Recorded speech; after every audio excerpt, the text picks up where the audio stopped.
here because I brought copies that have been signed. And I want to show your viewers so that they don't say Sifuna comes here with his own things. First of all, this MOU, we need to educate the public. There's a lot of ignorance out there. This MOU bears 2 signatures. I don't know if they can zoom in on my copy. Yeah. Do you see Sifuna's signature here?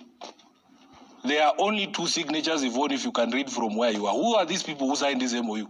Now, Sifuna explains the MOU agreement that was signed, and in that MOU, there were only 2 signatures, including Raila Odinga's signature and William Samoei Arap Ruto. There are only 2 signatures, Yvonne, if you can read from where you are. Who are these people who signed this MOU? It's the President, William Ruto, and Raila Odinga. Those are the people who signed this document. We wrote it. They signed it. Now, if you have to extend this MOU, you have to talk to Raila. Do you understand what I'm saying? So, we start with point number 1. We said the first issue that we agreed upon, because these are the issues that were important to Raila Odinga, the full implementation of the Nadco report. So, what was the Nadco report? And you have to go back to that Nadco conversation, and I'll give you just quick highlights.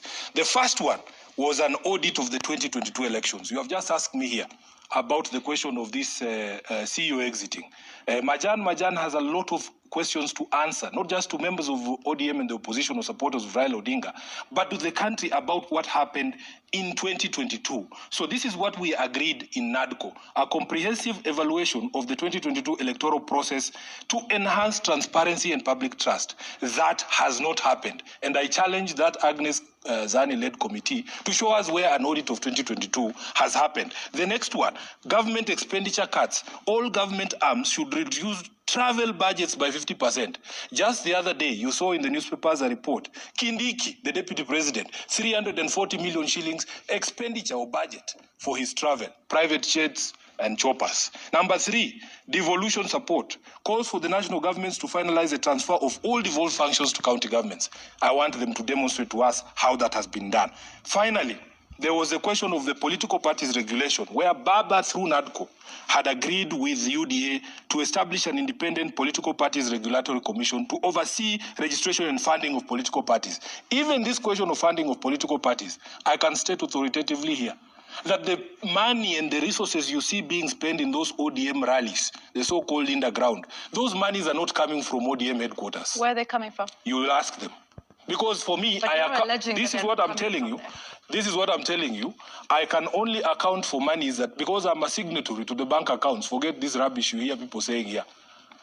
Timothy Bosire, the treasurer, is a signatory to the bank accounts. The last money we expended as ODM, officially, was for the celebrations in Mombasa. And it was a fraction of what we saw there. So I am telling you, I know for a fact, there is parallel funding for activities clothed in ODM colors. And they go around running around saying they are ODM delegates. So this is the problem that we have. Just one moment. Yes. So we can go step by step. So what you're saying is the Linda Ground...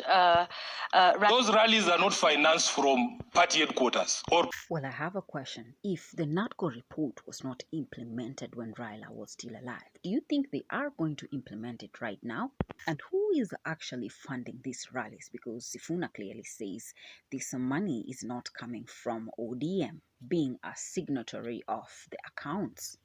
Including what we have seen in terms of gaining, public support or sentiment for the pre-election coalition pact, which we will talk about. I am telling you, the party all those activities that you have seen, including those ones that you are referring to, there is no money that I executed a check for from party coffers or headquarters. In fact, we didn't have any money. The third quarter of the financial year, the remittance came, I think, 2 weeks ago, about 100 million shillings. And it is a drop in the ocean to when compared to what exactly ODM is supposed to receive. As we speak, Yvonne, ODM is owed a total of 12 billion shillings by Treasury. Yet we are being told that my former chairperson is the Cabinet Secretary for Treasury. And I want to clear one thing up, Yvonne. I don't know how many times I can explain this. This MOU is not what birthed the broad-based government. This document is dated 7th of March 2025. That's when this MOU was signed. By that time, Kina Oparanya and Kina Joho were in cabinet. Kina Joe and Oparanya and company went to cabinet as a result of the March, June 2024 protest. By July of that year, they were in cabinet.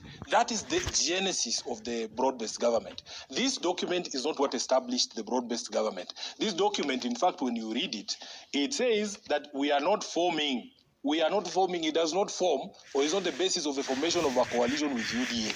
But they conflate issues and they use this document as an excuse for the broad-based government's existence. You know? So what we want is, we want an implementation of this MOU. And we have only 30 days to go. We will not accept anybody coming to tell us that they want an extension. So here is a message from a member of the committee. He says, on matters full implementation of the Nadco report, for instance, we require some legislation to be passed by both the Senate and the National Assembly, including on issues on the audit. Yeah, we don't want stories and excuses. They are supposed to give us reports. SG, hang on. They are supposed to give us reports. One second. Yes. Let me finish. Senate and the National Assembly are even yet to pass the bicameral bill because of superiority competition. They say they have gone around the country, started stakeholder engagement with members of the public, which begin early next month. This is an old article that they are referencing, but that they have moved to develop what they call key performance indicators. Where in this document were we looking for benchmarking reports? Well, perhaps that's an operation. Can they stop wasting our time? Yeah. Let them stop wasting our time and public resources. We do not need benchmarking tours for us not to kill our children, Yvonne. That's not what is required. So if somebody is telling us they are developing implementation matrices 1 month to the deadline, those people should pack up and go. They are wasting taxpayer money. So should they not continue then with their work? Let them do the work, not tell us about matrices. Do you think that's what I'm telling you? Do you think they can do the work in the next Let's see what miracles they can pull if they have not been able to do it from the time when they were constituted up to now. Okay. Let's see what miracle those matrices they are developing will help them pull. What do you think about the MOU implementation if it has not yet been set up? Right now, it is a scapegoat behind the support of the broad-based alliance. Can William Ruto implement the MOU and the Nadco report?